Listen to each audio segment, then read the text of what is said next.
بسم اللہ الرحمن الرحیم۔ ناظرین کرام، کیا سردی کی شدت کی بنا پر فجر کی جماعت جو ہے وہ گھر میں پڑھ سکتے ہیں یا نہیں؟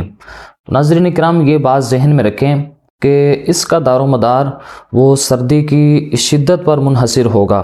یعنی اگر کوئی شخص کسی ایسے علاقہ کے اندر رہتا ہے کہ وہاں پر سردی جو ہے وہ اس شدت کے ساتھ پڑ رہی ہے کہ اگر بندہ پوری تیاری کے ساتھ بھی گھر سے نکلے گا تو اس کی صحت کو شدید نقصان پہنچنے کا خطرہ ہوگا، یا اس قدر شدید سردی پڑ رہی ہے کہ اس کی جان کو خطرہ ہو سکتا ہے، تو ایسی صورت میں تو اس کے لیے یہ اجازت ہوگی کہ وہ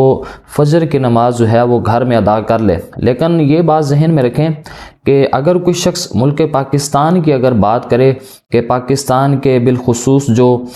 جنوبی علاقہ جات ہیں ان کے اندر تو اتنی شدت کے ساتھ سردی نہیں پڑتی، ہاں جو پاکستان کے شمالی علاقہ جات ہیں اور اسی طرح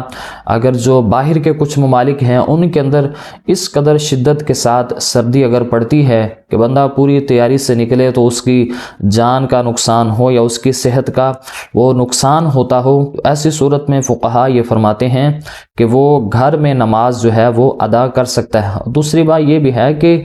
جماعت کے ساتھ نماز پڑھنا وہاں بندے کے لیے واجب ہوتا ہے جہاں مسجد جو ہے وہ قریب ہو، یعنی مسجد اتنی قریب ہو کہ بندے کے گھر اذان کی آواز جو ہے وہ پہنچ رہی ہے، اور لیکن اگر مسجد اس قدر دور ہو کہ وہاں 1-2 کلومیٹر سفر کر کے بندے کو جانا پڑتا ہے اور اس کی اذان کی آواز بھی گھر میں نہیں پہنچتی، تو اس میں تو فقہا یہ فرماتے ہیں کہ بندے کو گھر میں ہی نماز پڑھنا وہ جائز ہوتا ہے۔ البتہ اس کا تعلق جو ہے وہ سردی پر ہوگا کہ اگر اتنی شدید سردی ہے